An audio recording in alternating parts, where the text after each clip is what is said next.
It's the Odd Drunk Podcast, a very strange podcast. The drunkest show in the world. It's Jackson and Colton talking out of their ass. We don't care as long as drinks are poured. Sometimes we have our friends here.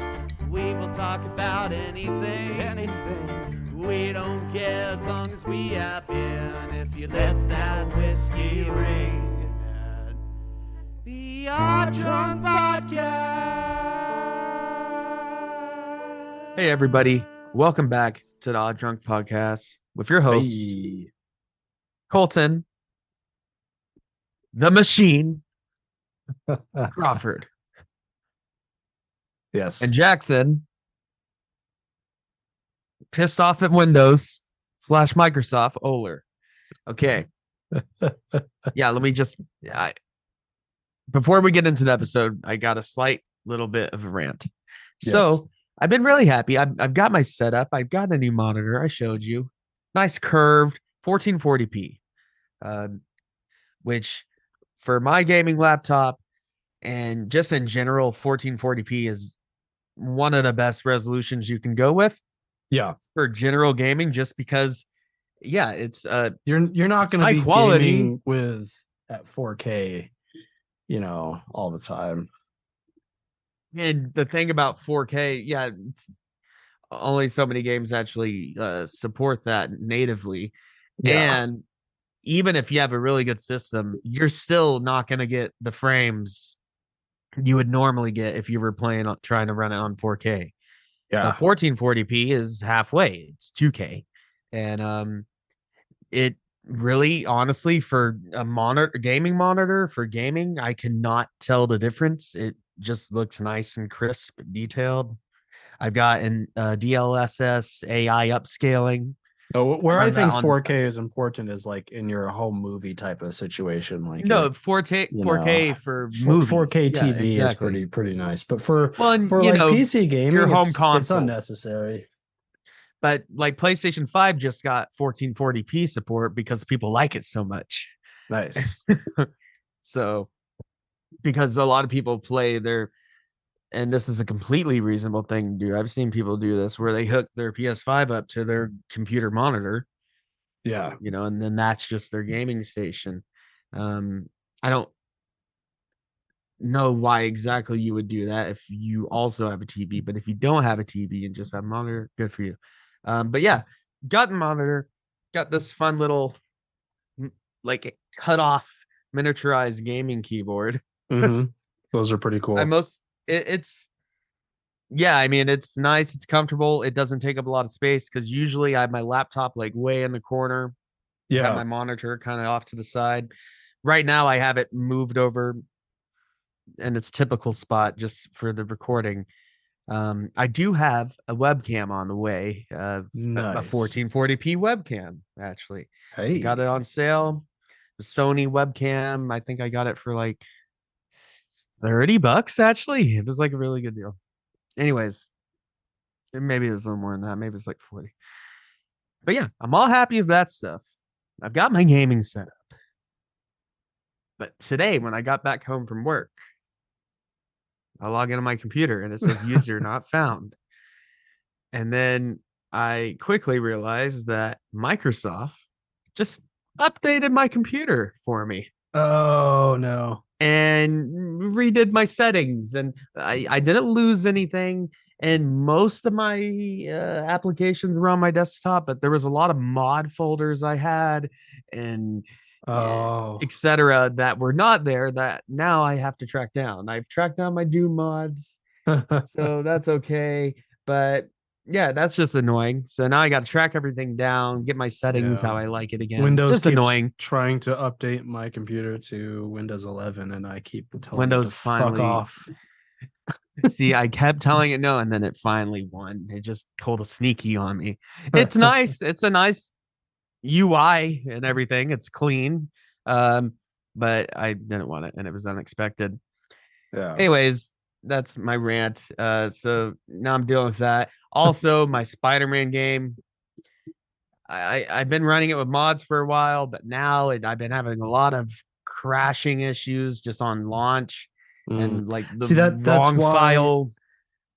That's one reason why I don't know if it has to do with why you're having those issues, but why I refuse to update to Windows 11 is because anytime there's a big Windows update, there's Hook always up your like, mods.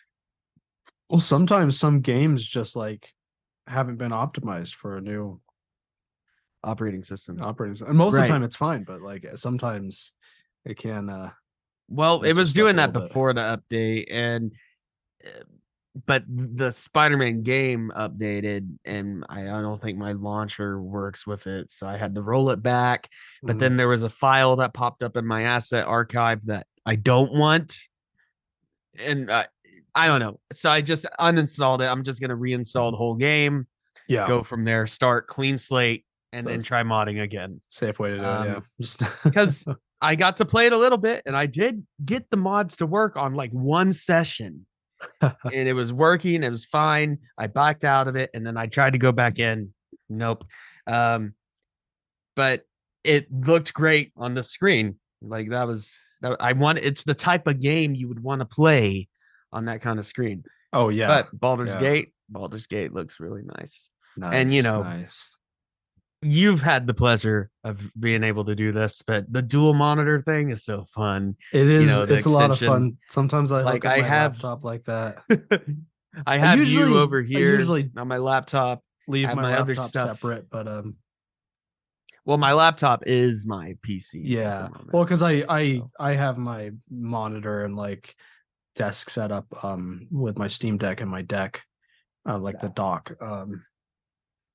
And and that's your I PC. I need to get an HDMI splitter.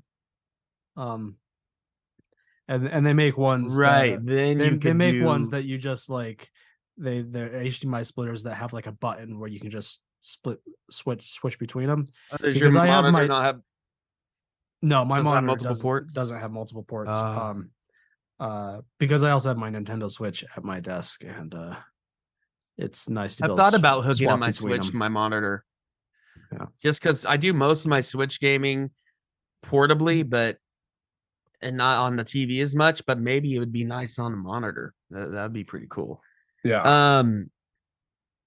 But yeah, I'm really enjoying it. This is the first time I ever bought a real computer monitor. Other times I just use the old TV or something, or just my laptop. So yeah, that's nice. Yeah. It's a Asus gaming monitor. Nice. Eventually, I will get a Got good nice reviews. gaming monitor. My current All one you need is it's 1440p. yeah, my current one is a 1080p, There which you go. is fine. But I got it for $30 Well, yeah, used on Facebook. nice. I mean, I wasn't. complaining.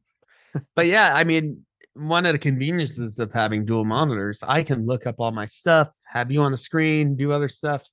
Like if I was, especially like if I was like running an interface, that would be convenient. But like, yeah, in fact, I can. I imagine I would have got distracted a lot if I had dual monitors while I was in school. Oh yeah. Because you could like watch YouTube or do whatever while you're doing something else. But yeah, I mean, Microsoft pulled a sneaky on me, but that's all I got to say.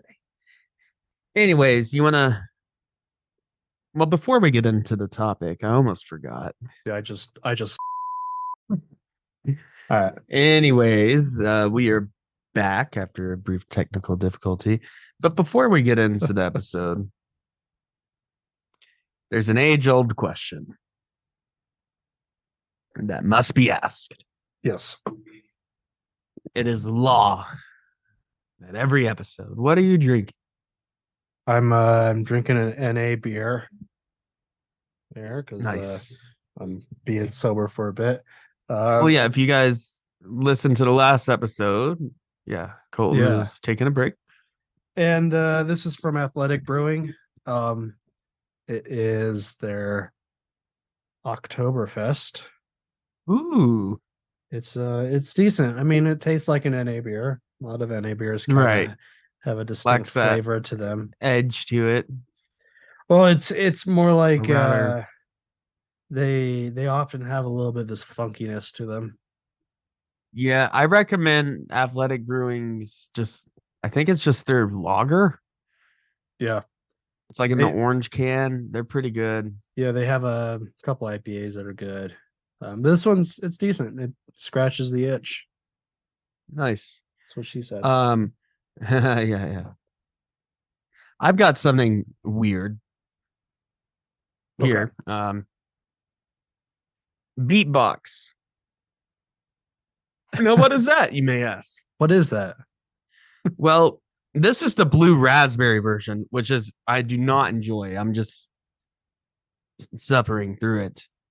But the fruit punch version is actually pretty decent. So basically what it is, it I guess they were on Shark Tank or something, and it's like, oh, this is this new drink for people trying to watch calories, trying to cut out beer, all this stuff for Mm. for parties, yo. And it's essentially just uh, like a fine-tuned wine, fruit wine. Yeah. And that's essentially what it is. And they're like $5. Nice.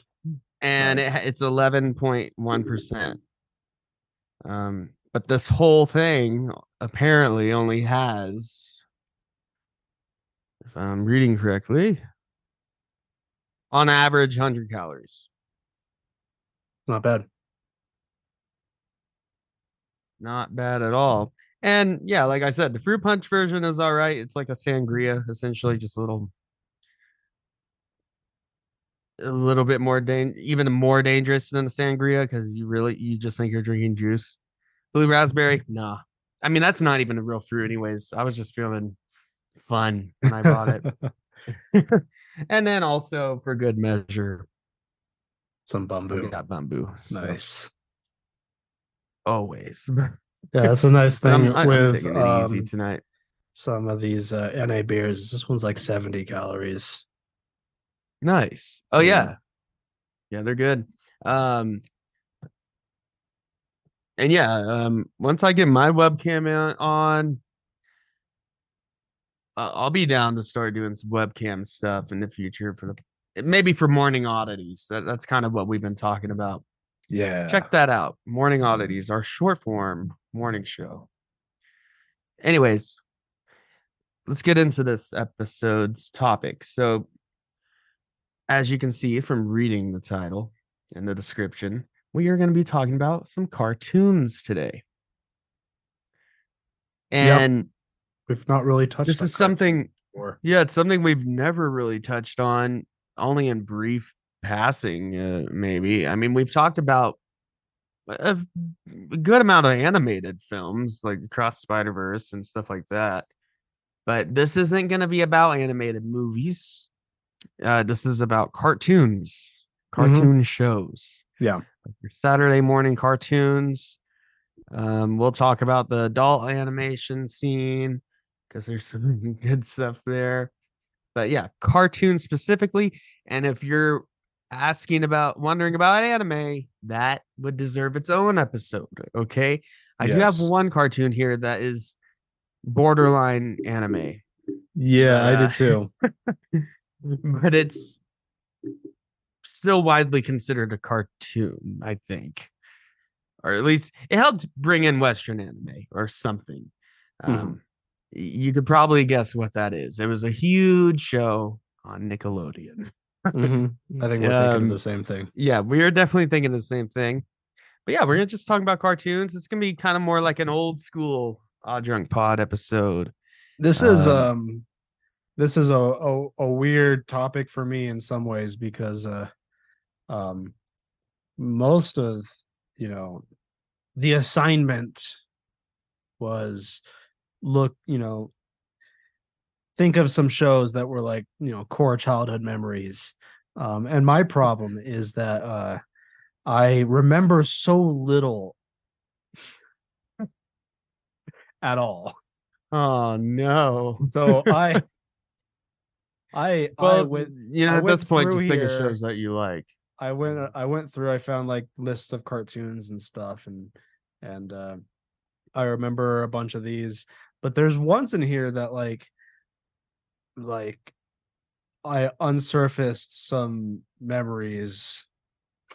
Some core memories. And there's one in here that I remember watching. I remember I liking when I was very little.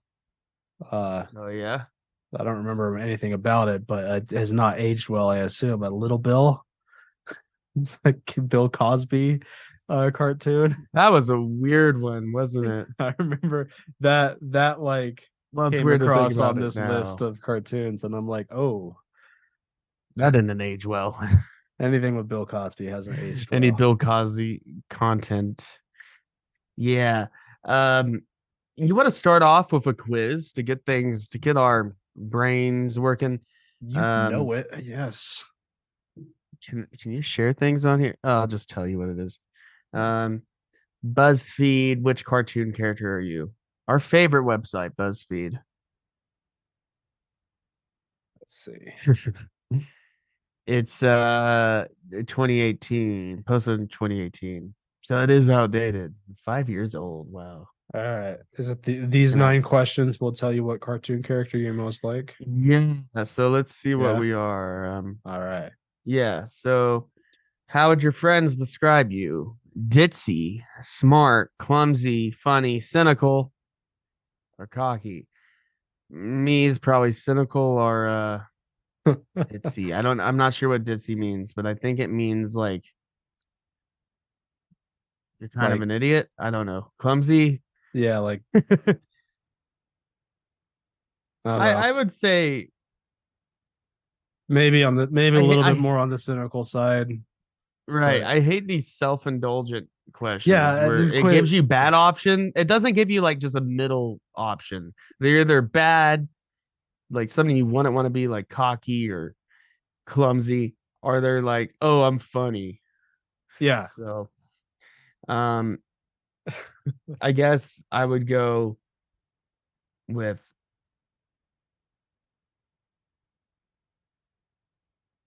I guess I smart. I don't know. yeah, I guess yeah, it's one of those things where I'm trying to think of like no, I think I'm pretty smart, but would someone describe me as smart? They'd probably describe me. I don't know. I don't know. Know. Anyways, you're asked to fill in a spot at a local talent show. What do you do? I just walk around in circles, I guess. Huh. Already have a musical solo prepared. I would. I try my hardest to do a magic show. I tell a few jokes and hope that it entertains the crowd. Refuse to do it. I don't plan a talent. I just wing it. Well, if we were playing as the Odd Drunk podcast, it would be the wing it one. We don't plan talent here at the Audrey Podcast. We wing it. I would do a musical thing. Yeah, choose a cartoon. realistically, I'd- Oh, this is going to be our answer, isn't it? Choose a cartoon character. Barney Gumble, Simpsons. That's an odd character to select. Jody Abigail Landon. I have no idea. Sandy Cheeks. I know that. SpongeBob. Scooby Doo. Of course. Louise. Bob's Burgers. Yes. And then Jerry the mouse. I'll probably go Scooby Doo. I like would Scooby-Doo. probably go with Jerry. I always associated with Jerry. You know, the underdog and the actually no, he always pwned Tom. Actually, we'll get to that. He actually always got the best of him. How do you do under pressure? Under pressure, I flap around and really crumble under pressure. I just try to laugh my way through it. Doesn't bother me. Doesn't face me really. I like an audience more pressure. To be honest, I don't do well with or without pressure. Okay, I'm great with it. The more What's the closest to I internalize my feelings about it and then get drunk later on? Well, the person that would say it doesn't bother them would probably internalize it. So I'm gonna say that. Doesn't bother me. I don't do well, and that's code pressure. for I internalize it. I'm choosing the neutral option. I don't do well with or without pressure. So You just don't here's do a well. TV show. No, yeah, just It doesn't matter if there's pressure or not. I'm not doing well either way.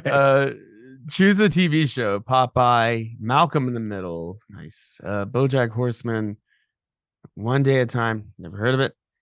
Blackish, I've seen that. It's actually pretty good. Arthur, that's a cartoon. That's a Yeah. classic.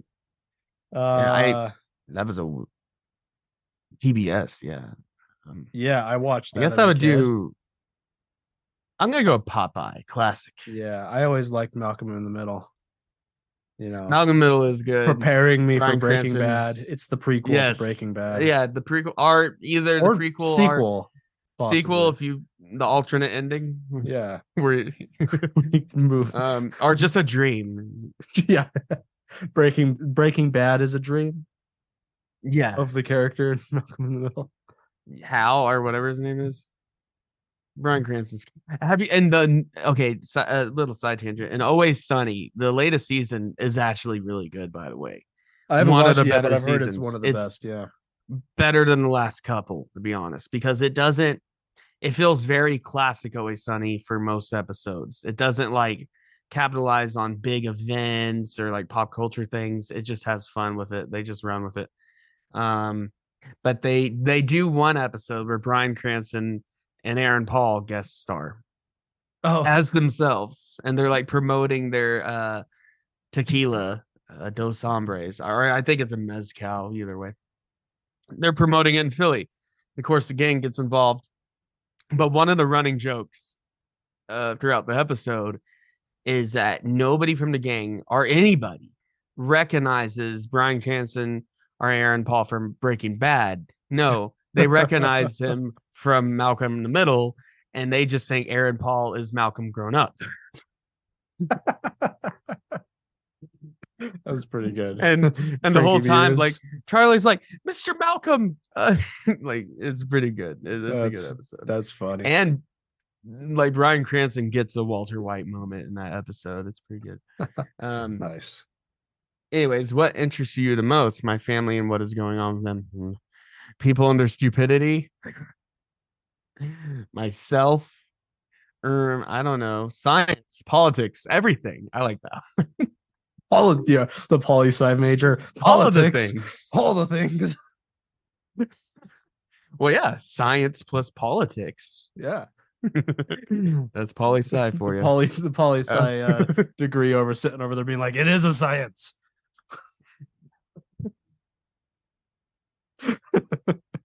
Well, actually, Colton, when we apply our research and study, we use the scientific method. Anyways, choose a character that isn't a cartoon. April, R. Troy. Ooh, those are two good options. I'm gonna go with April though. She's one of the best characters in Parks and Rec. Yeah, I love. I have to go with Troy Barnes. Man. Nice. That's a yeah. Donald Glover. Yeah, Donald Glover. Yeah. Is his dad Danny Glover? I didn't think so, but I'm second guessing myself right now. I'm gonna check right now.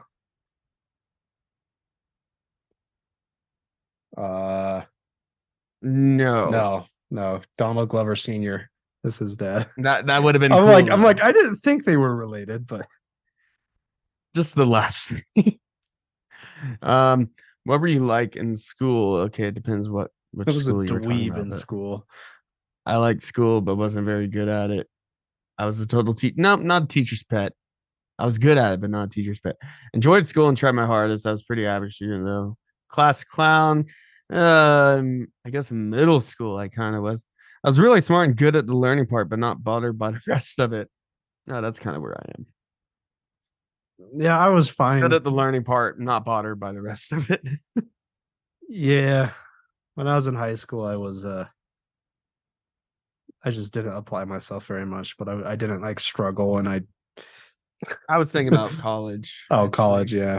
I assume that they're asking about like high school and stuff. Which are your favorite shoes? I like out of those Converse. All right, I got my character. All right. You want to? Okay, 3, 2, 1. Lisa Simpson. Daria Morgan Dorfer. Somebody you don't know. Yeah, no, it's from Who is this character? what's this? I recognize this character. It's not a show I watched.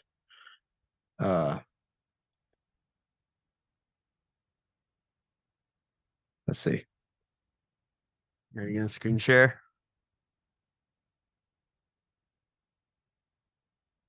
Anyways, I got Lisa Simpson, extremely astute and articulate. You have a real passion for listening to the underdog, doing everything in your power to change things for better. You can sometimes find yourself correcting people a lot. Oops. Yeah, that is me, actually. For example, you care a lot about grammar and spelling, but ultimately your heart is always in the right place. The grammar and spelling thing, not as much, but yeah, my heart is in the right place. But Lisa's cool. She's one of the best Simpsons characters. Yeah. It's from the show Daria, Um, which is a Beavis and Butthead spinoff that I never watched. oh, I know exactly what you're talking about now. Like she has the circle glasses. Yeah. and- Yeah. I don't know anything about this. I didn't know it was show. a Beavis and Butthead spinoff. I didn't either. You know, Beavis and Butthead's back. Yes. Just back. And the creators are gonna bring back King of the Hill. Oh, fuck yeah. That's a great show. But the voice actor for Daryl actually passed away, but apparently he got to record some lines, but that was sad news. Yeah. But yeah, Mike Judge, who also produced The Office, like he's produced a lot of good Mhm. stuff. Yeah. And yeah, Beavis and Butthead always freaked me out when I was a kid, but I loved it when I was a kid. but it was funny. It was the animation. Same thing with King of the Hill. I really like it and appreciate it now. It's one of the funniest adult animations. Yeah. And genuinely funny. Like the Yeah. writing is there. But I hate like the animation still bothers me just how ugly it is and just how desaturated a lot of it is. It's just you know, because it was actually drawn Yeah. for a while, and then I think they switched to digital like in the early 2000s or late 90s. I think that's when I think it was in the 2000s when they switched to digital. Yeah. Which does take the edge off, but I think some cartoons benefit from it. Like since we're on the adult cartoon topic, I've been watching a lot of South Park again. Mm-hmm. And if you go back and And- watch the early South Park stuff, that's It's the early South Park stuff is actually the paper yeah, they the cut paper out art. cut out shapes of Cutouts, paper and yeah. stuff. I know they just had the South Park celebration at Red Rock.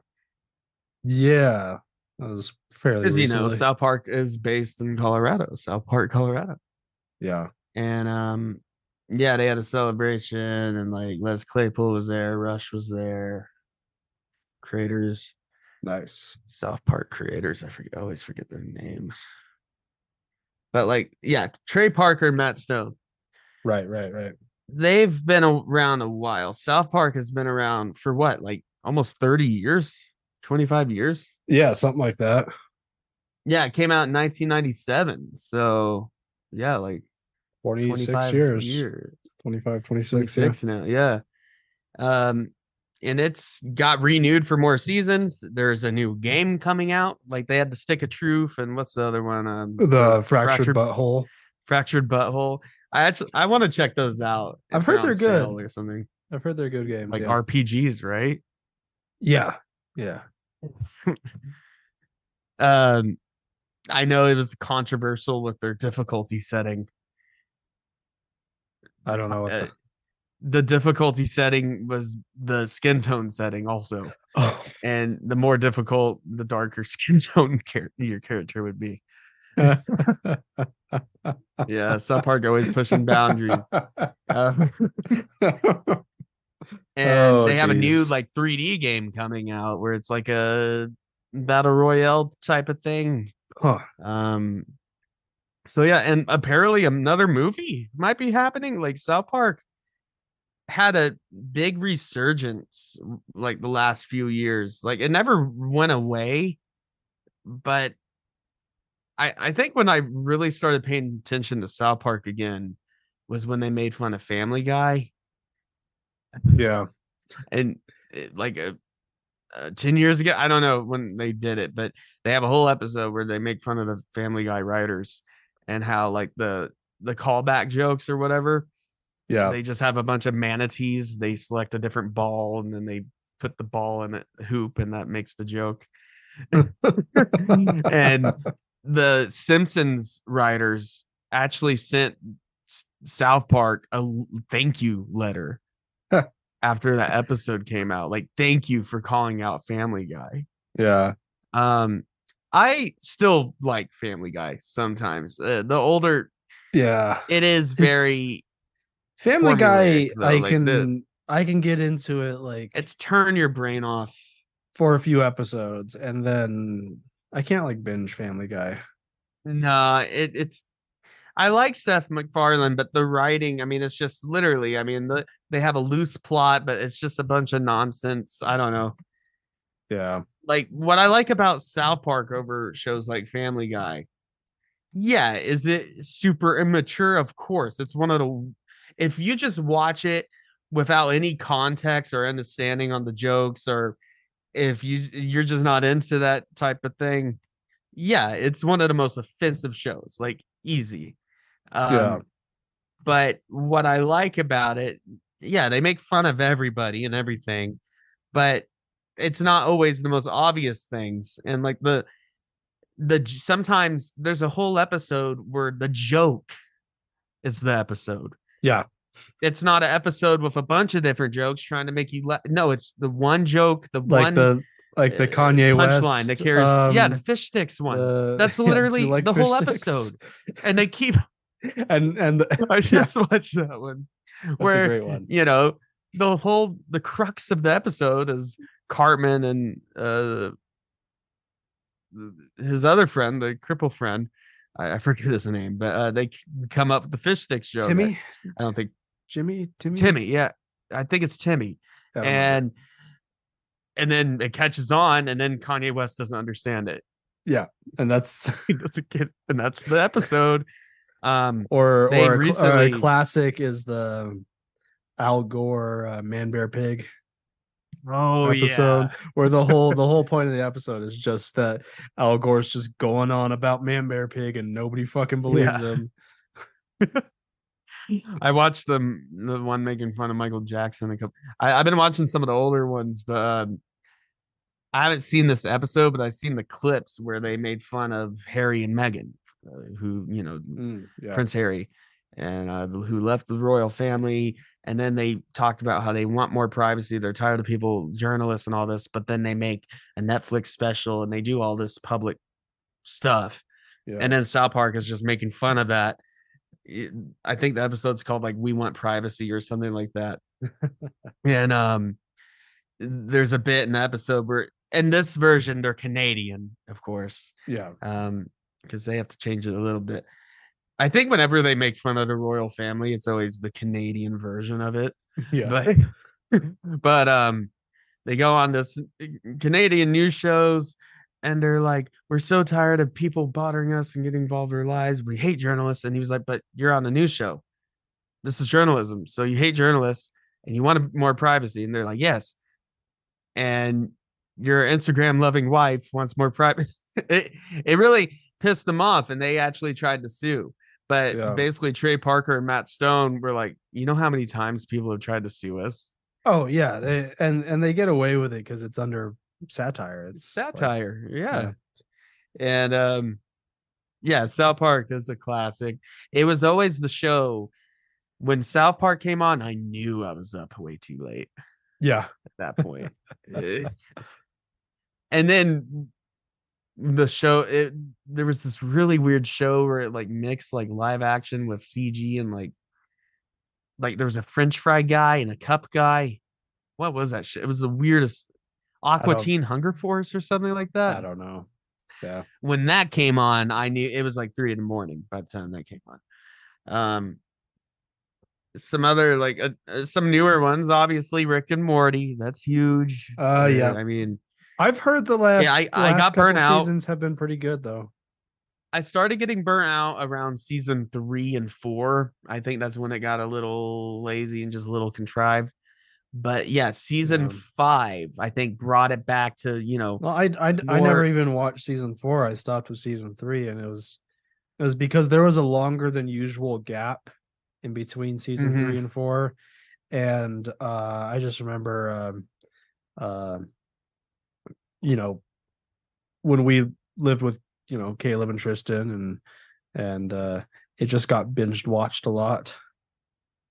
Yeah, it got old fast. And I got very, very just kind of done with it.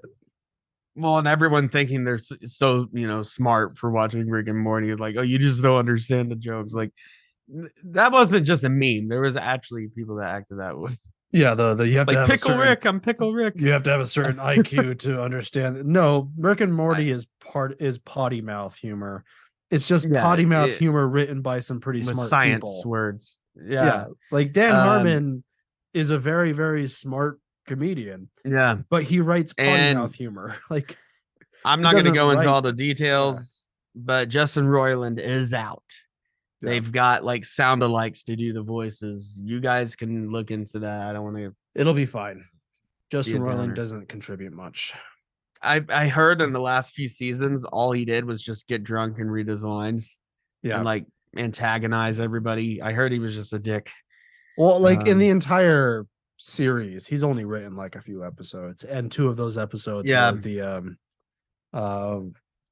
interdimensional TV or whatever it is, which are those are good because it's like all they're improv. Good, but they're also throwaway episodes. Yeah, they're so yeah, no, as long as Dan Harmon's involved, that's. I mean, he wrote Community, right? Yeah. He's good. Yeah, as long as he's involved, I think. Obviously, we can't go on talking about cartoons in general without talking more about The Simpsons. I watched the hell out of The Simpsons. Been around what, 30 years now? Longer than 30 years. Fuck. Yeah. The first episode came out like Christmas '89. Yeah, something like that. If you go back to those first couple seasons, I know they've updated, like cleaned up the animation on Disney Plus now, but I think you can still watch it in the original aspect ratio and everything, because I know that was a big controversy when they moved it to Disney Plus. It was in 16:9 aspect ratio, which the new seasons are, but all the old seasons basically up until like 2005 or so are 4:3, because it might have went on longer, and like you would miss a lot of the jokes because with the aspect ratio change or something. Oh yeah. I know there was like. So there's one joke that I saw, and it's they're in the Duff beer factory, and the joke is that they have the Duff Light and the Duff regular and the Duff Extra or whatever, and they all come from the same tube. Yeah. And the aspect ratio cuts that off, though. You don't see that. Yep. That's what Bud Light does. But yeah, The Simpsons, I mean, I think I appreciate it and like it more now, actually. I always was fine watching as a kid, but I never. I liked it as a kid. I didn't get it. I still like some of the older Simpsons stuff. These days, especially like the newer stuff that I've watched. I don't like The Simpsons. I heard it leans more into kind of Family Guy territory now. Yeah, I'm not into it. I don't. Something about it just doesn't do it for me anymore. It's a classic. You can't. You're perfectly valid for liking Simpsons, but I heard the news. I don't know about the new seasons. And when I mean the new seasons, like the last 10 years or so, like that show probably should have stopped. But any other adult? I guess this one's leaning a little bit more towards like just animation territory, but I guess that's all right. Invincible. I haven't watched that. I've watched some of it. It is really good, and yeah, it's definitely gruesome, violent, rude. But it's essentially J.K. Simmons plays Omni-Man. He's a mean version of Superman, but I think it's done better than The Boys, where he Mhm. is this alien that came, had a son, so then they can take over the world when the son's old enough and everything. And then his son, Invincible, is like no, and then he beats him up, and then you get that meme.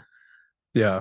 Um, but that's really good stuff, and I think that's a good example of, well, we've been getting more into this phase of cartoons and animation where a cartoon isn't just for kids, but it doesn't have to just be jokes.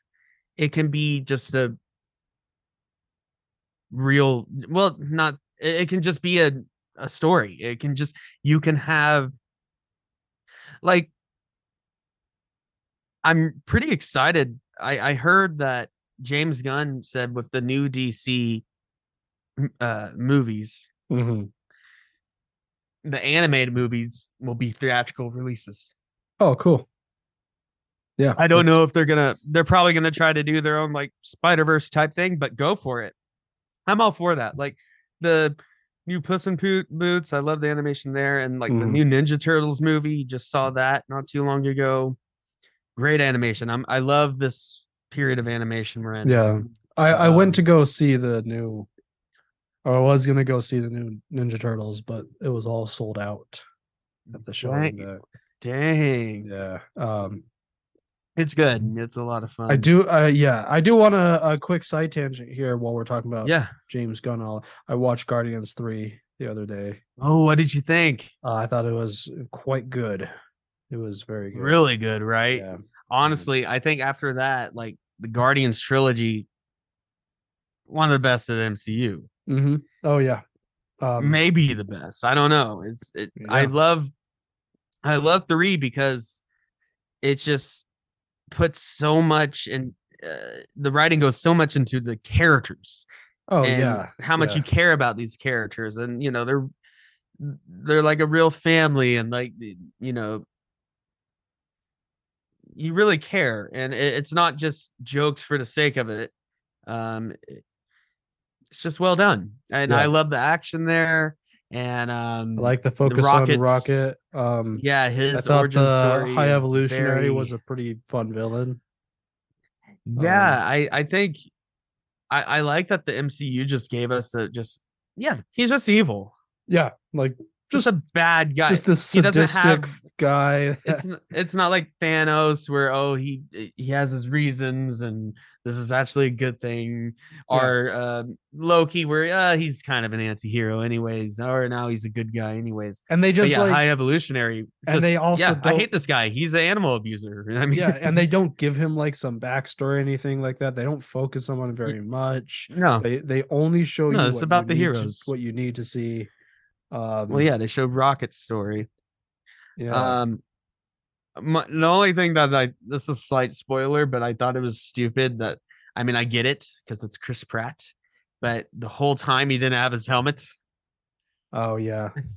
Yeah. especially during that one scene where he almost dies. But Yeah. I thought Adam but I Warlock thought it was was great. pretty Adam good. Warlock was fun, even though he He was was a big smaller role departure from the comics. than I expected him to be.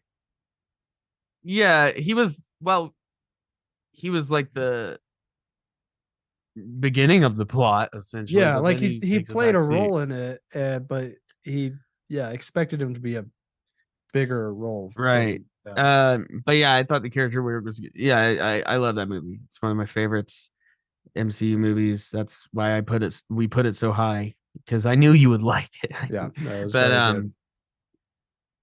and it'll be interesting to see if they do anything else with those. Oh, and I thought Gamora was fun, this new version, Mhm. Yeah, he's all hardcore again and everything, doesn't know Peter Quill. He's just like, he keeps trying and it gets worse and worse. Nebula's fun. I mean, of course. yeah, Amy Pond, come on. Karen Gillan, yes, she's great. great. Um, anyways, yeah, Guardians 3 is great. Back to cartoons though. yeah, back to cartoons. So yeah, we talked about some adult cartoons, but let's talk about the three ones we selected. Yeah. So these are like my core childhood cartoons. They each kind of hold a different place, a different part of my childhood. So the first one I picked, unless you want to go. No, you go first. The first one I picked, and this is not necessarily in any order, but I can definitively say that this cartoon um was such a big part of my childhood, and I still love it, at least the first few seasons, especially. SpongeBob. Yeah. I think SpongeBob is like that humor, like SpongeBob was doing memes in the late 90s. Yeah.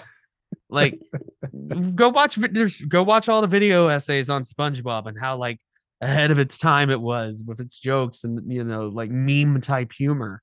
Uh, but yeah, SpongeBob, those first few seasons, those are just peak animated television in my opinion. They're funny for kids, funnier for adults, I would even say. Like it's still funny. It still Oh yeah. holds up. I I actually prefer the older SpongeBob animation too. I know I said I don't like it when it's like too ugly or anything, but I think it looks good. I Yeah. think I don't know. I like how the characters look more in the older version. They're too clean and squishy in the new versions. And also SpongeBob's all gross out humor now, pretty much. Yeah. I haven't watched I've watched some new SpongeBob and I was like, oh, that's not my SpongeBob. Steven Hillenberg, rest in peace, the creator of SpongeBob. Um the seasons with him at the helm were the peak and peak cartoon television. Just funny, fun animation. It's not overly annoying. Like SpongeBob is way too annoying now as Mhm. a character. But back then you could sympathize with him and it yeah, I mean SpongeBob is just one of the most important cartoons for a lot of people, but at least for myself. Um Definitely y- SpongeBob was gonna be on my list of three, but I assumed that you would probably include it on yours, so I oh, I I see. chose not to. But honestly, yes, SpongeBob would have been in my top three. I watched the shit out of SpongeBob. And Um, again, it's still going. They're I've still making them. I watched a bunch of Nickelodeon stuff, and SpongeBob was among the best. Nickelodeon had a lot of good stuff. But the show that would always play after SpongeBob, Ren and Stimpy, man, that freaked me out as a kid. It's just gross and weird, Yeah. and it when it exists now, it would be an adult show now. Like, definitely be an adult show. I don't know how it wasn't an adult show back then. Uh, but yeah, SpongeBob. I mean, it's a classic. It's got a. I mean, this first SpongeBob movie, that's good. That's peak SpongeBob. Honestly, I think Mhm. Yeah. you could a lot of people David consider the Hasselhoff original cameo at the David end. Hassel. Yes, Iconic. I know Yeah. Keanu Reeves is in the new one, and I'm sure it's fun or whatever. But I've the seen that those the clips with Keanu Reeves in it. It's Keanu Reeves. right, I mean, but the yeah, the original SpongeBob movie, a lot of people consider that okay. That's the cap off for SpongeBob. Like yeah, that's when it for hit its the old school cinematic. SpongeBob. Yeah. Yeah, for old school. Um, but now they got a bunch of spin-offs like 3D animated stuff. We got some good like Battle for Bikini Bottom was a good Yeah. SpongeBob I mean, and platformer. I don't, even though I'm biased towards the old stuff, I don't think they should stop making SpongeBob. It's No, if other because people like the newer SpongeBob stuff, good for them. But well, it's nice that yeah, kids still like it, and obviously because Nickelodeon keeps making different spin-offs and whatever. They have a Patrick show now and whatever. oh yeah, They, I don't know about any of that, but yeah, the original SpongeBob SquarePants, great stuff. I mean, The hash slinging slasher. Yes. Ravioli, give me the formioli. There's Dude, so many. when I make an OG SpongeBob reference at work, and everyone my age or our age is like, oh Yes. shit, like I made a hash slinging slasher joke when the power went out at work like a few months ago. And got a kick from everyone. It always will. Yeah. Okay, what's the first one you want to talk about out of your selection? Probably my one of my top shows of all time, happens to also be a show from when we were kids, is Avatar: The Last Airbender. Oh, I knew you were gonna say it. I do have it in my like extra list. Yeah. But yeah. It's an awesome show. Go. Yeah, I mean, I think what makes that show important, as like for when it came out as a show on Nickelodeon, was that it was the show that was able to take itself very seriously at times and have a through line plot, which at the time for kids shows was not very common. no, I think the only other show that felt that way was Batman. I mean, the original animated series. Yeah. And I guess some of the Justice League shows, but yeah, Avatar not only was like my binge worthy show when it came out, it's still a binge worthy show, honestly. It still is. I think it was one of the first shows that I actually followed through with the episodes, followed the story. I was into it. I cared about the characters. It wasn't just like a Saturday morning cartoon like SpongeBob. Nothing against it, but that's just a thing where you just click on the television, you got SpongeBob on, yay. And there's live action shows that are like that for me, like The Office, Yeah. But Avatar was the first like narrative focused show that I really paid attention to and cared about. Yeah. And it's still one of the best ones. And it was helped bring in that Western anime style. It was like one of the first to kind of cross those boundaries. Obviously, you had the the English dubs of DBZ and everything, but that was still anime with English dubs. Yeah, like I watched Avatar Yu-Gi-Oh! Was something as a else. kid, but like Yu-Gi-Oh! Was dope. It was dope. Go watch the first season Pokemon of Yu-Gi-Oh! Binge it all in one day. And straight then when anime. you wake up the next morning, you're gonna feel like you just witnessed some shit. Like yeah. One Pokemon was just straight up anime too. Yeah. A little bit more westernized story wise, I would say, and character wise. But also like Avatar, you take like Pokemon and Yu-Gi-Oh, those were like trying to sell products. Avatar wasn't trying to sell a product. No. I mean, they had toys and shit, but that wasn't the Yeah, there's plenty of shows that done. I mean, the Transformers was probably the first major Transformers and Masters of the Universe, back in the 80s. Those were the ones that were like, because Reagan signed a bill where you could make 30-minute advertisements for children. So then that's what those cartoons were. Yeah. But yeah, Avatar was just a show for the sake of the storyline, for the characters. And there are some really, and it's fun. Some of the character development and plot arcs in that show are really well done. I mean, Zuko is one of my favorite characters because I love his like, I mean, there are video essays on YouTube of people ranting about this sort of thing, where it's like he's a perfect example on how to do a bad guy turning into a good guy character arc right. He starts out in a believable way. Mustache twisting villain, and then he becomes a sympathetic character after a few seasons. It takes a while until the third season for him to actually join the good guys. He naturally becomes a good guy. But he has his own episode arcs. Yeah, but like starting from the end of the first season, they're setting the seeds for him like being a good guy. He's just so reluctant to the entire time that you're rooting for him and you're rooting for him, and he finally does it, and it's really good. And I mean, I just think I think there's more shows like it now. And you get Mark but Hamill it's- as Uncle Iroh. No, Mark Hamill was I think he did the English. Or no, Fire he was Lord. he was Fire Ozai. Lord. Oh, Yeah. Who was Uncle Iroh? Oh, I don't remember the guy's name. The guy who played Uncle Iroh died like halfway through the first season. They replaced the actor. That's why the in the second season, the Tales from Ba Sing Se. There's an episode where it shows Uncle Iroh just going through the city on his daily routine, and at the very end, it has a dedication. It's for the original voice actor. Oh, I think I remember seeing something like that as a kid, actually.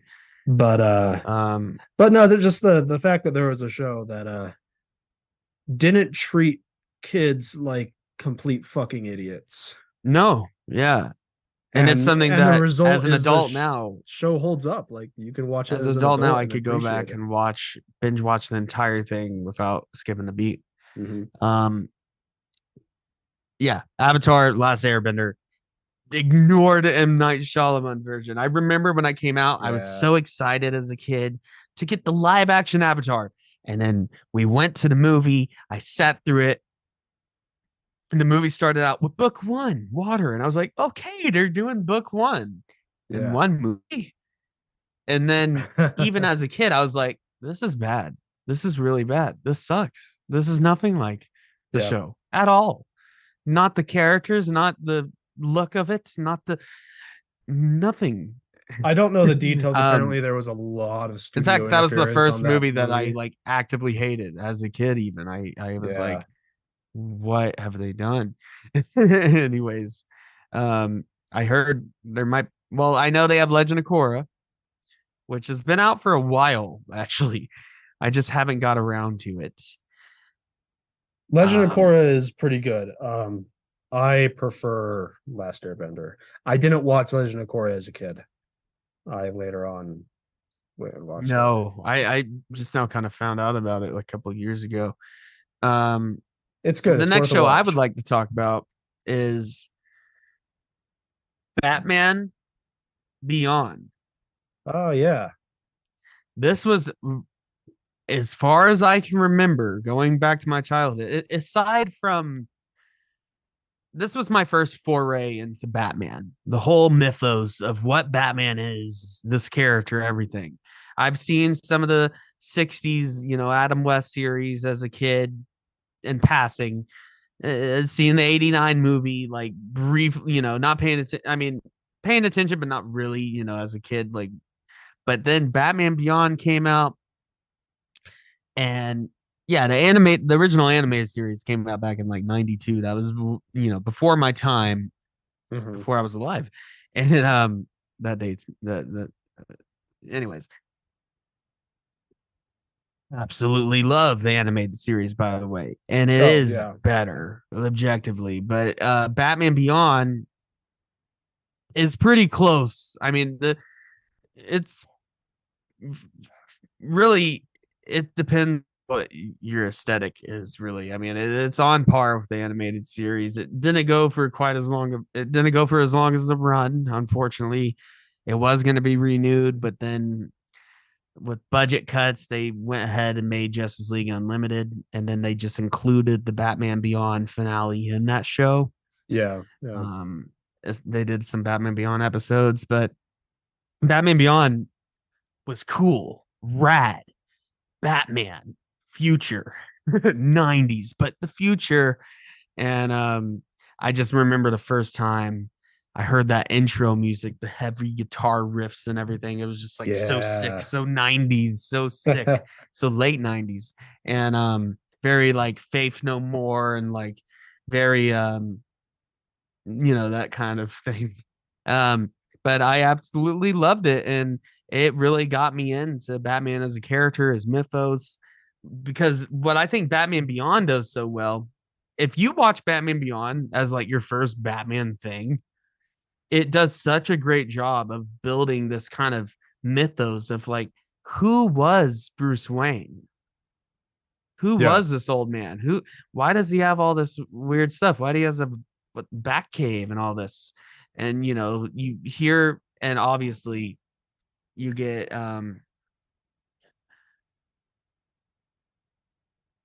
well, Mark Hamill actually returns as the Joker in the Return of the Joker movie. Yeah. And you get the legendary Batman voice actor who we talked about him in our Batman episode, but Kevin Conroy, rest in peace. Still the definitive Batman. Yeah, absolutely. I mean, he's done all the games. I mean, he's in the Arkham games. He's in all the, not all of them, but he's in a lot of the animated movies they've done.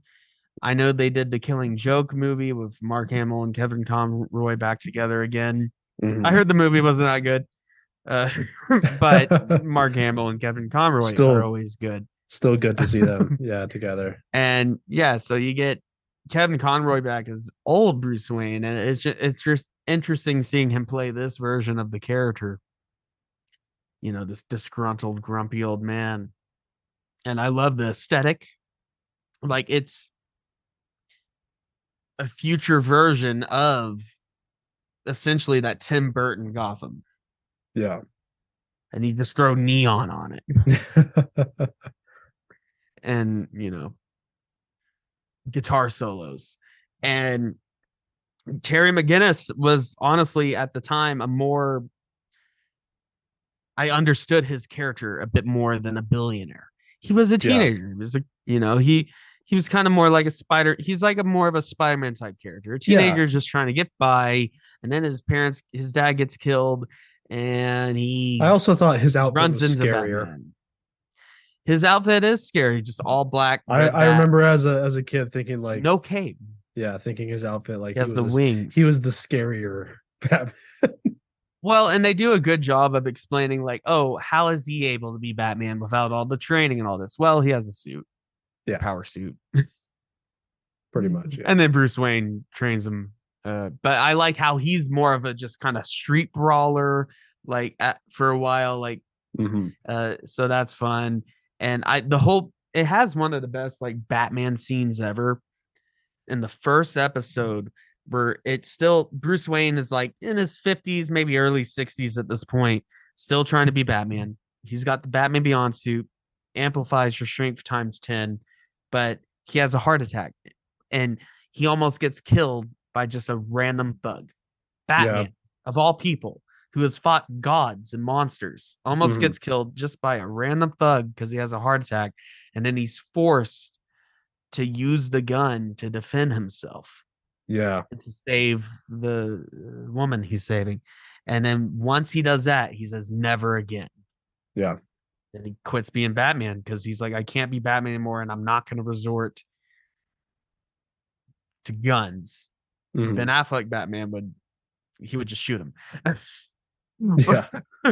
But and Michael Keaton Batman, he would just blow him up with a torpedo or flamethrower. He flamethrowed a guy.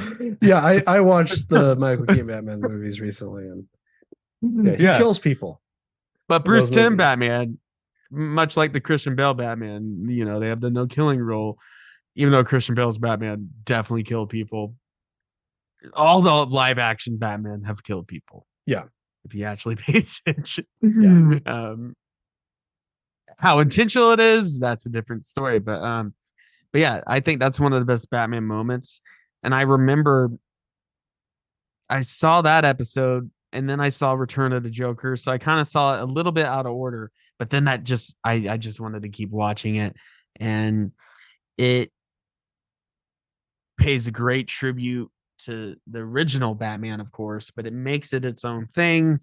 And it's a really good show. And I think it's a shame that there hasn't been there's been comics and stuff. But what I've always wanted, and the door is open now, I guess, but to have Michael Keaton play old Bruce Wayne. Yeah. Within the Tim Burton universe, but Batman Beyond. That'd be awesome.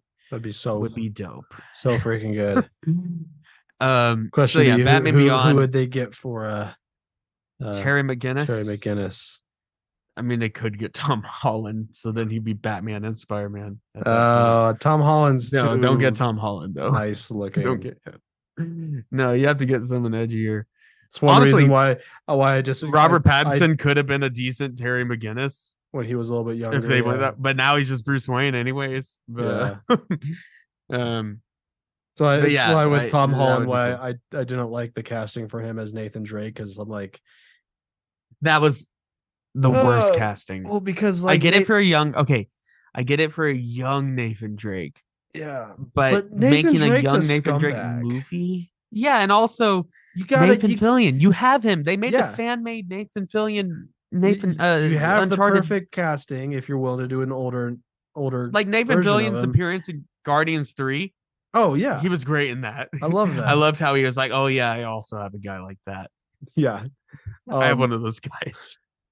But that just reminded me of how much I love Nathan Fillion as a character actor, just as an actor. I love Nathan Fillion, but yeah, no, like he would have been perfect as Nathan Drake, and he also still could do it. even going with a younger, you got to have a guy that's like, yeah, they got to be charismatic and all that, but you have to believe that they're willing to do some really shitty stuff. It can't be And like at Tom no- Holland, where he's just like, At no point, "Whoa, can I what's look at- happening?" yeah, at no point can I look at Tom Holland and be like, yeah, this guy's a grave robber. He's Spider-Man. I Yeah, know he like- doesn't want to be typecast, but I'm sorry.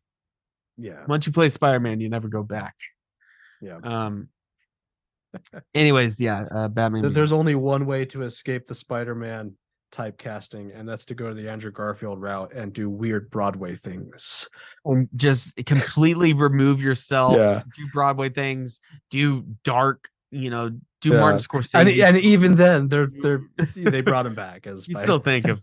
Yeah. Well, yeah, of course. yeah. It's side tangent. Quick, I'm gonna be really quick on this one because take it with a grain of salt. But I heard that even with the writer strike, Sam Raimi is still going ahead and writing Spider-Man 4.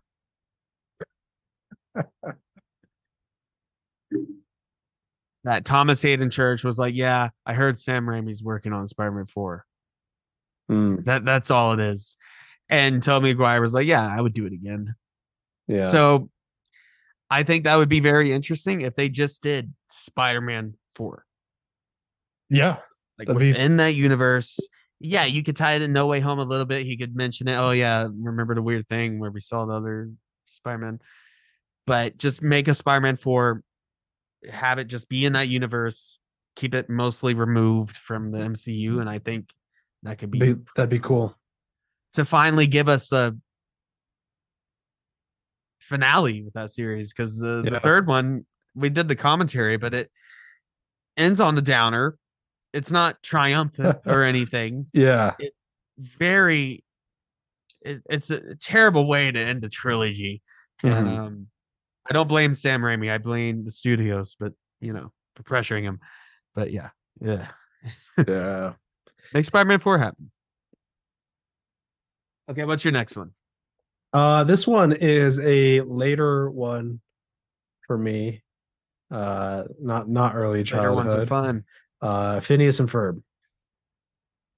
Oh my god, I completely forgot about that. I don't have a lot to say about it other than they always build a crazy thing. I remember loving Phineas and Ferb. I remember it has a fun style of humor that's very like it's whimsical. Yeah, it's whimsical. It's like Mel Brooks, like Airplane style humor of just like really stupid wordplay and shit like that. Yeah, really stupid. It's not very like, animated, stupid. Phineas is a triangle It's head. kind of like the Family Guy's type of thing where it's like it's funny because it's really stupid situations, but it's so much more well written than Family Guy, I think.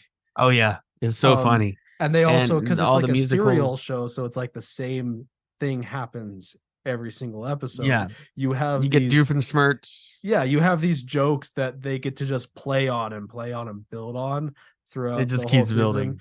So like they always do the joke where Perry the Platypus comes in and Dr. Doofenshmirtz is like, "What? A platypus?" And he puts on the hat and he's like, "Perry the Platypus," and yeah, it's the stupidest shit. But I remember it's great. I remember watching it every week. Like that was, and this was like late. This was at a time in my life where I wasn't watching as many cartoons. anymore, but I hadn't like gotten into more like mature cartoons yet.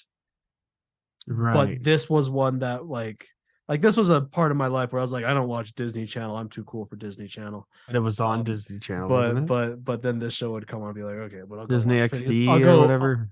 yeah, something like that. But I remember, I was like I'm too cool for Disney Channel. I watch National Geographic now. No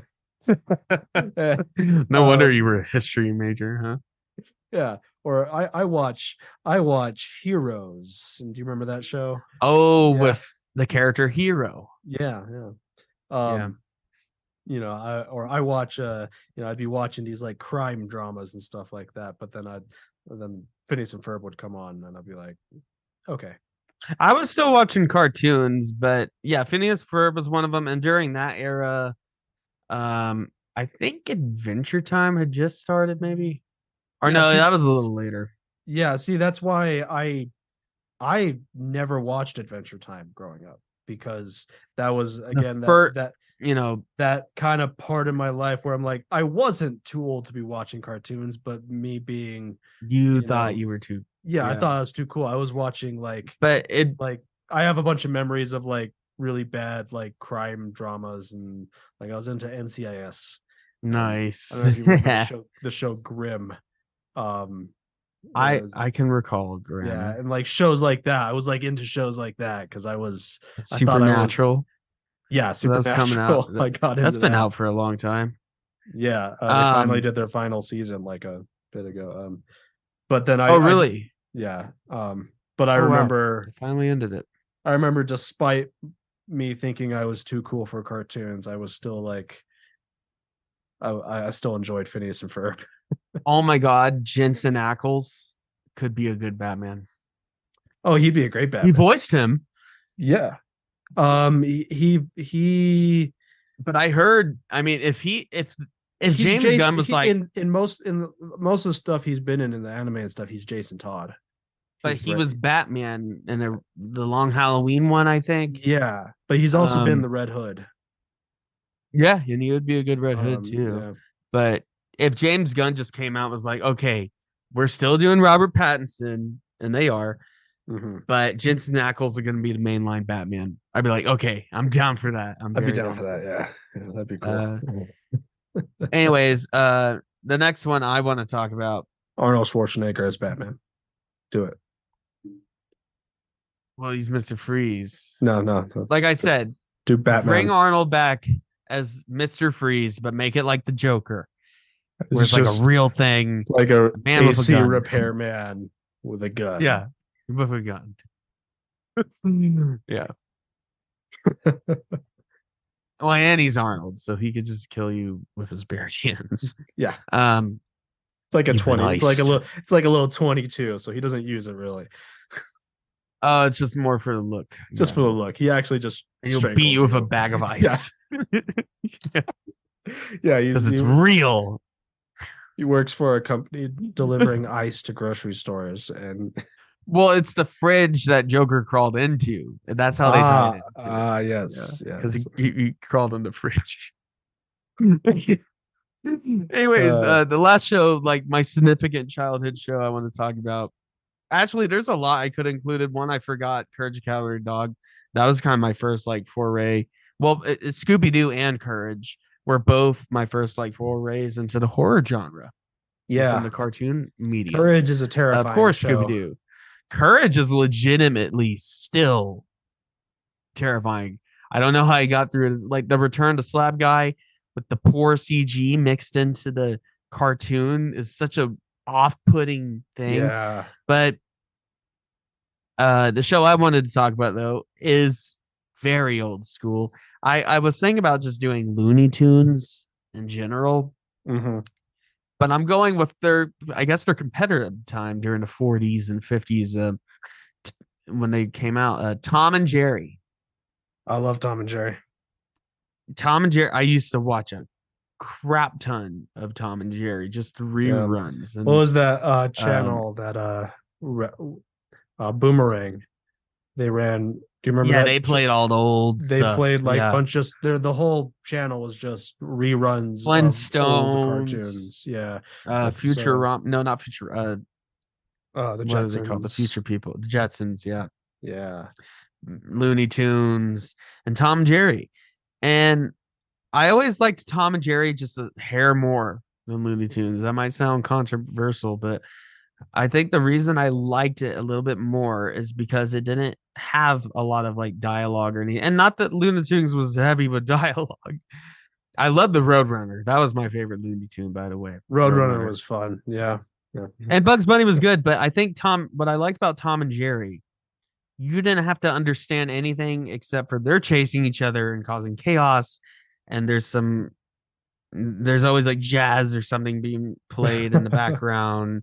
I thought the animation was fun, very smooth for the time, very smooth animation actually. And I always thought Jerry was cool. And yeah, I mean, Tom and Jerry, enough said. I mean, they did a recent live action one. I watched it because I'm a Tom and Jerry fan. Wasn't good.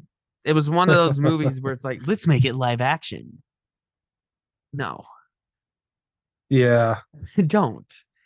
But I will give it credit.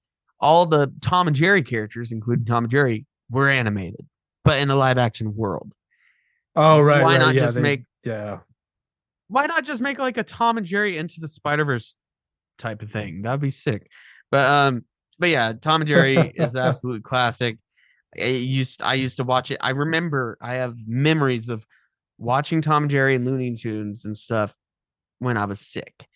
They would always be playing while I was at home, sick from school, and it always kept my spirits up. I always thought it was good, funny, and I love physical comedy. Oh, yeah. And Tom and Jerry does that well. What's your last one? And then we'll get into our extras. Yeah.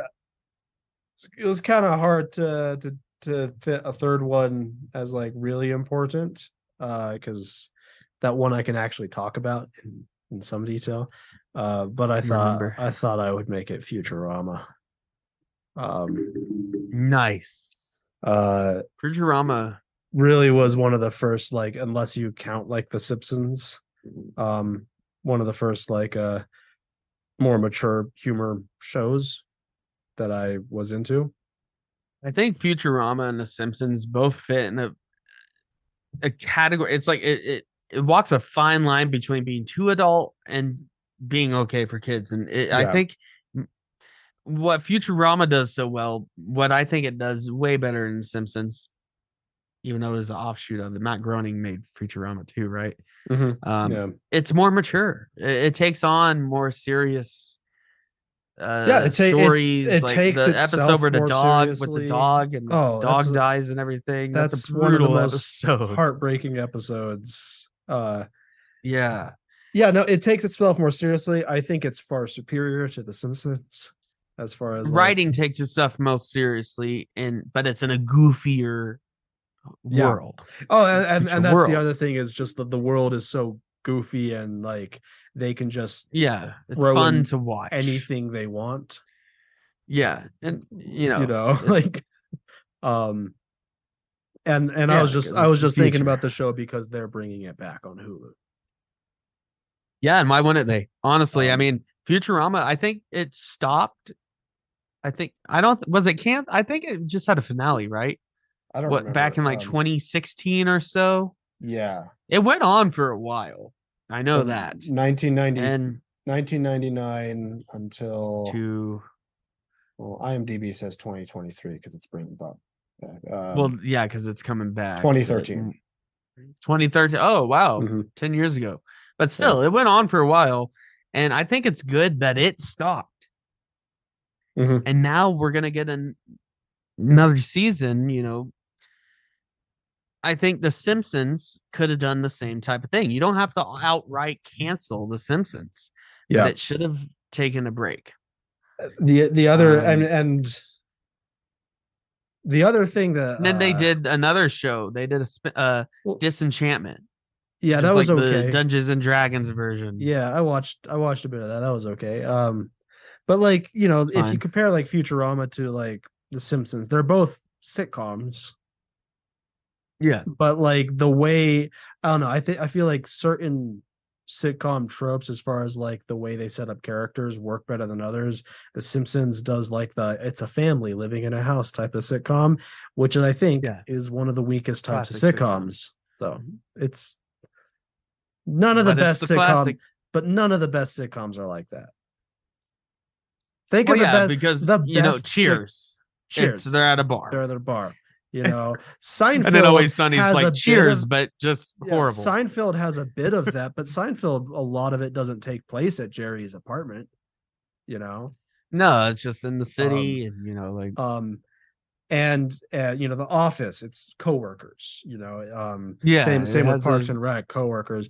yeah. Futurama is like has a sitcom like format, but it's like they're they're coworkers.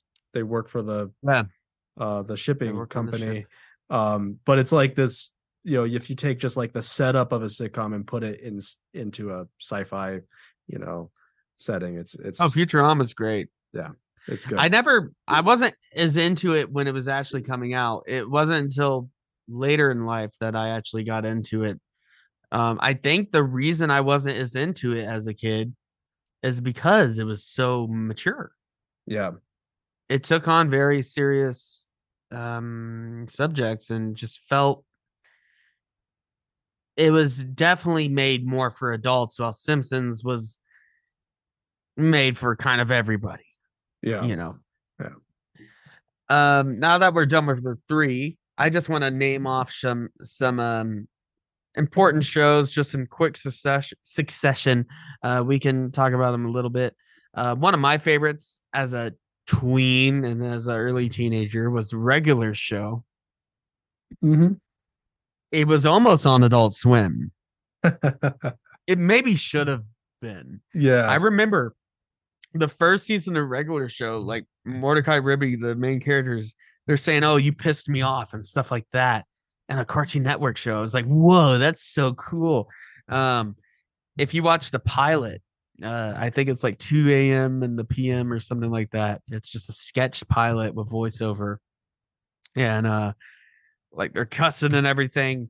But I think you know it was smart that they toned it down, put it on Cartoon Network where kids could enjoy it, but adults could also enjoy it. And it's a pretty funny show. I There's like a lot of 80s songs. It's definitely irreverent humor. It's like definitely kind of a dude bro setup. That's what Regular Show is. Yeah.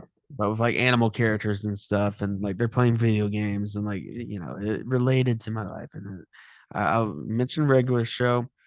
Obviously, we talked about it a bit earlier, and this is kind of any of the Scooby Doo shows. Even the Yeah. new weird animated one is good. I I was think it's actually pretty never damn I good. was never picky about Scooby Doo, other than with one What's new exception. Scooby Doo? They did, Oh, I saw Simple Plan, by the way, yeah. live, and Nice. they played the Scooby Doo song. Nice. It was pretty awesome. I don't remember what the show was called, but they did like a Scooby Doo show that was like really cutesy animation. And like Scrappy Doo was a really big Oh, character in that it. was back in the 70s, right? Or 80s? I don't remember what it's called. Well, and the original was the 60s. Yeah. The original cartoon still some of the best. But I think What's New Scooby Doo, I watch a lot of that, and I watch a lot of Scooby Doo like movies that came out. The Witch Sisters, or no, the Hex Girls, the Aliens one, the Zombie Island one. Yeah, Scooby Doo, always great. The Scooby Doo live action movies, James Gunn, by the way. Yeah. It's very James Gunn. Oh yeah. Like when I saw those movies as a kid, I wasn't thinking about the director, but now going back, I'm like, yeah, that's very James Gunn. It was almost R-rated, the first one. But yeah, Scooby Doo is a mainstay. Even they came out with a new Scooby Doo show on Cartoon Network. Oh yeah, and I think it's on this HBO was it. Max now. A pup named Scooby Doo. Pup named Scooby Doo. Yeah, I remember reruns of that, and I remember I didn't like it. They came out with this new one. I think it's like Scooby Doo. Who are you? Or where are? No, not where are you? What? It was controversial because they changed the animation so much, Oh yeah. but it's I've actually one of the funniest like new cartoons I've seen. yeah. Um, I've heard it's pretty good, the new stuff.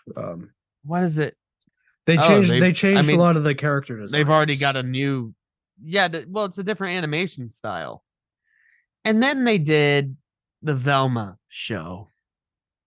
Mindy yeah. Kaling, bad from all accounts, bad from everything I've seen, very bad. It like is edgy and gross and bad and raunchy, but has like nothing to do with Scooby Doo. Scooby Doo's not even really in it. None of the characters act. Anyways, let's just ignore that. But yeah, Yeah. Scooby Doo. I think pretty much every Scooby Doo show, aside from Velma, you can enjoy and have fun with. Maybe except for Scrappy Doo. I know that wasn't a huge hit. Pup named Scooby. What's the new one though? Be Cool Scooby Doo. That one is actually really good stuff. Yeah, the character designs is way different, art style is different, but it is funny. Like it gives the character, Nice. like it gives Daphne more depth to her character. Actually, she's not just the hot preppy girl. She's actually like weird, and like it's funny. It's a I enjoyed it. It was a shame that people didn't get into it because the animation style. Um, Another one I would talk about, and we could talk about some of these shows for their own Yeah. episode, honestly. Like Avatar: The Airbender, that's definitely could be its own episode. That could be Easy. a whole episode, yeah. Batman, the animated series, and that whole universe. Yeah, that could be a whole episode. But another one that could definitely be its own episode. I'm gonna do two and one Yeah. right here just to get them out of the way. Spectacular Spider-Man, Yeah. which was like the mid to or like late 2000s Spider-Man show that came out and only ran for 2 or 3 seasons. But Yeah. I remember watching the whole thing as a kid. It's some of the best Spider-Man media you can consume. It is just classic Spider-Man adventures. I like the animation style. It's got an awesome intro, like a punk rock. I forgot what band what does it, but the Spectacular Spider-Man song. It's good stuff. It still has arguably the best like Venom arc.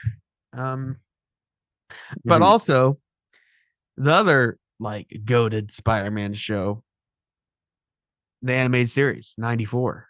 Oh yeah. Yeah. Amazing. I mean, it capitalized off Batman animated series, but under their network, Spider-Man couldn't throw a punch. He couldn't punch anybody. So it did kind of change the dynamic. But in the Spider-Man animated series was the first time we got like an MCU. Spider-Man running around with the X-Men and the Avengers and all this stuff. And they did a Spider-Verse storyline like way back then. And it's just great stuff. As a kid, before the Tobey Maguire movies came out, that was my Spider-Man. Yeah.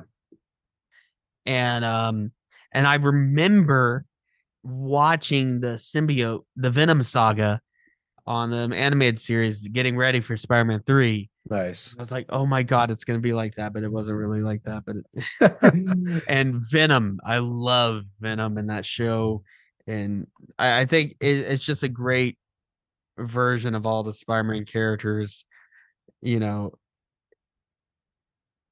Yeah, the 60s Spider-Man show cartoon Yeah. I've gone back definitely and has its watched place. it's It's fun. yeah. I I have Spider-Man to has Amazing Friends. I think I You have a know. show that I think it'd just be a crime to not bring it up because Yeah. not because it's good. But did you What? remember watching Jimmy Neutron? Oh yeah. I just have to I bring it up because like I remember watching it as a quickly kid, and like in more recent years, me and people our generation have like gone back and like gone looked at back it to their old again shows. and just realized that how fucking batshit insane that show was. Oh yeah.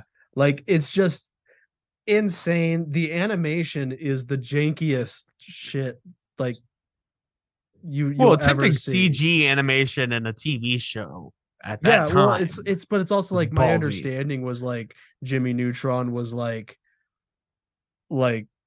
the show that none of the animators wanted to work on. So and it Right. was just You like could tell. absolute fucking hell working on that show. Like It's absolutely hell rewatching it, yeah, it's to just be honest. the fact that the show like that was on, and as a kid I actually liked it. And looking back, I'm like Well, remember the Jimmy Neutron movie? yeah. Didn't Well, that kick off the he series? kicked off the series. Yeah, that came first, Okay. and then they did the series. And the series is just like it's not even just that It's weird. the stuff that happens in the show is insane, but the existence of the show at all is insane. just an anomaly. It's fucking it's a weird show. And Yeah, Jimmy Neutron. I had to I mention liked it when they crossed over with the Fairly Odd Parents, Oh, which yeah. I liked that show as a kid, but it's extremely annoying now. Yeah. And I haven't watched it since I was like maybe 14. But I know it's annoying. Another one, yeah, I mentioned Batman animated series. That's good. That's legendary. I mean, would we do an episode? Justice League Unlimited. That was another one I watched a lot. And another DC one was Teen Titans. Oh yeah. The original Teen Titans show which is basically an anime. Yeah. That was great. Where Slade was the villain. Mhm. They called him Slade instead of Deathstroke because it was on kids' television. Yeah. No, that was the original Teen great Titans stuff. was really great. I think people give Teen Titans Go a hard time, and it doesn't really deserve it. It's not as good as the original, but it's not trying to be there. It's a completely different type of show. It's a different type of show. It's not that bad. It's just very I heard different. it's actually pretty good. I heard the movie they did was good. I've watched a bit of it. It's fine. It's more like, joking around like kids cartoon energy. Yeah. But Titans was like, it's real. Yeah, the original Teen Titans was great, but I still see people online just talk about just how terrible and how much of a tragedy it is that Teen Titans Go is what happened after they canceled Teen Titans. I think they met the different. I think they met the original Teen Titans in an episode or whatever, and they did like a thing. Yeah. Another superhero one I want to mention. Definitely, this could also have its own episode. They're bringing it back, actually. X-Men, the original X-Men. Oh yeah, I definitely watched that a bunch. Amazing, even for its time. And yeah, I watched X-Men Evolution, but the original one was the best one, the truest to the comics. And now they're doing X-Men 97. Yeah, a Marvel Studios production, which is continuing the original X-Men series and is set within the MCU multiverse. It's going to be like the first, from my knowledge, it's going to be the first like story we get that is set in a different universe, but in the multiverse. So it's going to connect. Mm-hmm. And some people even think that the Professor X that died in Multiverse of Madness is the Professor X. And this is going to tie into it or something. Which would be really cool, but also I think fans of the original show would be like, get your MCU out of here. But I'm definitely excited for that. I've already seen merchandise for it, like Wolverine toys and stuff, like X-Men 97 merchandise, which makes me think that it's gonna be revealed pretty soon and that it's coming out sooner than later, probably early next year. That's my guess. Another one I want to mention is the Teenage Mutant Ninja Turtles 2003 animated series. Mm-hmm. It kind of played into the Batman animated series type of thing where it was a bit more serious, but it's still Ninja Turtles. It was pretty good. Another one I really liked on Nickelodeon was Danny Phantom. Yes. Danny Phantom was pretty cool. dope. Yeah. Ben 10. Yeah, Did Ben you 10's watch another Ben good one 10? on That was pretty dope. Cartoon Network. The Yeah. original Ben 10, and then Ultimate Alien or whatever it's called. Yeah. The second show they made was cool, and then it just got too much. But the original Ben 10 Yeah. was one of my favorite like superhero type things. I remember I had the Heat Blast toy. Nice. That's Nice. pretty cool. Another one I want to mention that I haven't watched in eons. Ed, and Eddie. Yeah, this is one that I didn't bring up because my memories of this show are extremely vague. I remember just how weird and crazy it was and annoying it was at times. Plank and the cul-de-sac and Ed, and Eddie. Mhm. And I saw a horrible animation that somebody made on YouTube that was like a parody of Ed, and Eddie, and that's about it. But yeah, that show, from my vague memories, I watched it all the time and I thought it was freaking hilarious as a kid. Yeah. But now it's just outright annoying. But I have to mention it. One show that I watched a bit as a kid, but recently I've watched some more of. And it's pretty good. Chowder. That was Chowder. I've watched that. You watched it recently? Yeah, well, my girlfriend likes watching some of these old Cartoon Network stuff.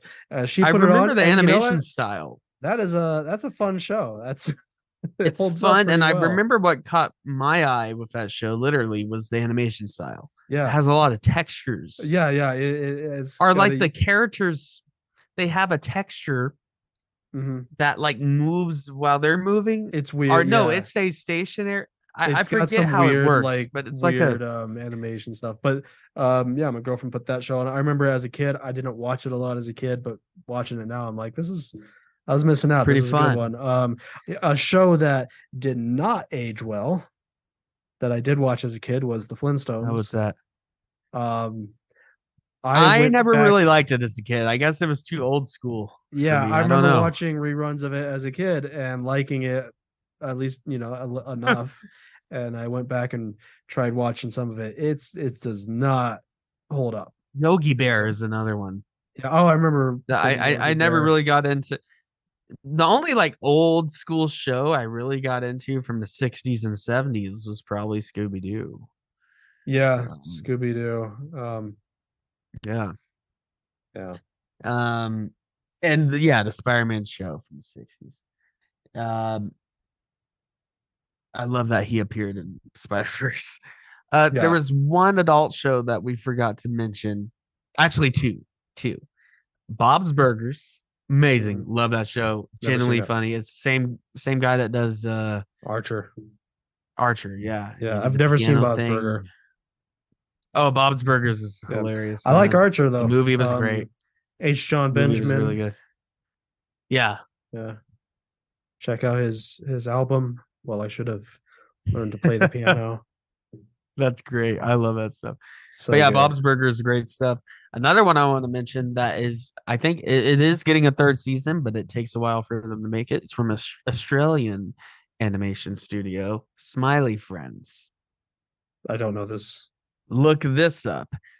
It is one of the most like genuinely just like irreverent, zany, weird, horrible cartoon shows I've seen. And one of the things they do to really unsettle you is they're constantly changing animation mediums. Oh. You'll have a couple characters that are 2D animated. Yeah, look it up. And then you'll have some characters that are CGI sprites, or you'll have characters that are claymation. It mixes so many different mediums, and it's genuinely hilarious though. But it freaks you out, but it's funny. But Smiley Friends, I would definitely check that out. And it's like for half the characters, it's one guy doing the voices. Just one Australian guy. It's pretty good stuff. That's pretty good.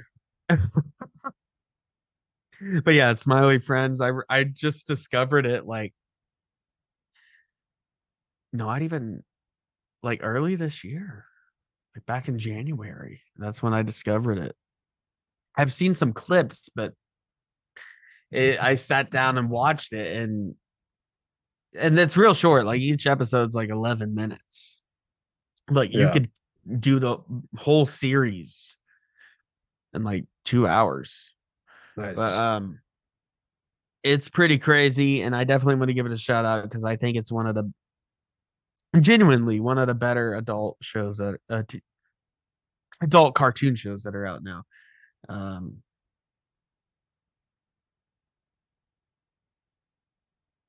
but yeah, I just been watching South Park, honestly. Yeah. Um, Let's bring it do I back have to any South other Park. ones? Yeah. Let's bring it back to South Park. Is that technically a cartoon though? Because it's Yeah, it still counts. Yeah. different medium. I know they do it digitally. They've been doing it digitally forever now because Yeah, for a long time. it there was no way they were going to do this many seasons, this many episodes if it was all stop motion. Because that's pretty much how they did it, right? With the paper cutouts and then stop motion originally. Yeah. I feel like we're missing. Are we missing anything? There's a bunch of other ones that we could mention, but I don't really have anything to say about. Codename Kids Next Door. Samurai Jack. Samurai Jack. Yeah. Fucking dope, dude. That was like the first show that I was like, this is just dope.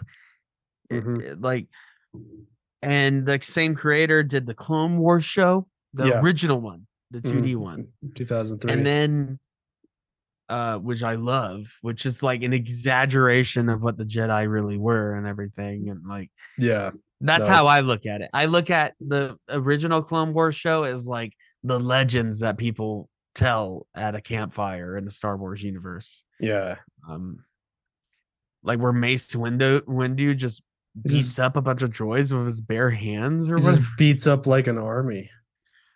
Yeah. Like just by himself. I see it as like Star Wars Legends where it's canon, but only canon because it's a story within the Star Wars universe. So it's just a story. You know, I love it. This counts as a side tangent. The Clone Wars, but we got to mention that. Oh yeah, the animated. I mean, the 3D one. You mentioned like Legends. I saw a thing recently. It was Dave Filoni, and he was based, and he, I don't know how this is. Take a shot for him. Fairly, I know you can't right now, but I'm going to. Cool. It's a fairly recent interview, I think, and someone was talking about like Legends continuity, and he basically was like, so here's the thing about Legends, even when like before Disney bought Star Wars, is none of it was ever considered canon at all. No, it was he's basically like, even before Disney took over and started the new canon, George Lucas, and this is Dave Filoni, who's basically George Lucas's protege. He's like, George Lucas only ever considered the movies and the TV shows to be actually canon. Yeah. Legends was nothing more than just a medium or like a space to explore ideas about the Star Wars universe. But the great thing is, speaking, none of it was ever canon. Revan was never canon. No, but he is like he kind of maybe is now, possibly, but the point is, he's like I think that he's like, I understand why Revan people. I bet you anything the Acolyte is gonna have Revan. Yeah, but he's like, Dave Filoni's like, I mean, he's like, I get why people were upset that like Disney came in and just like threw all this old stuff out, because there's some great characters and great storylines and all that stuff, but they didn't really. If you're getting really into like what was, you know, what's canon and not canon, he's like, technically speaking, before Disney bought Star Wars, nothing was canon except for the TV shows and the movies, like Caravan of Courage, like the Ewok show and like the Droid show. I think mostly the Clone Wars and the movies, and Oh, okay. and Yeah. Rebels, I guess. Because that's all that George Oh, Lucas considered to Rebels, be that's canon. another cartoon, technically. Yeah. Great But stuff. I that's all heard that George basically Lucas considered to Ahsoka. be canon. We're gonna definitely do a review on Ahsoka, Oh yeah. by the way. But I heard it's practically just another Rebels season, but live action. Oh yeah.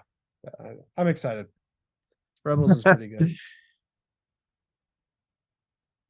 Anyway, I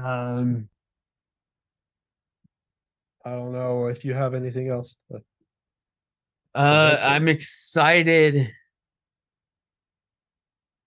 I'm excited that animation is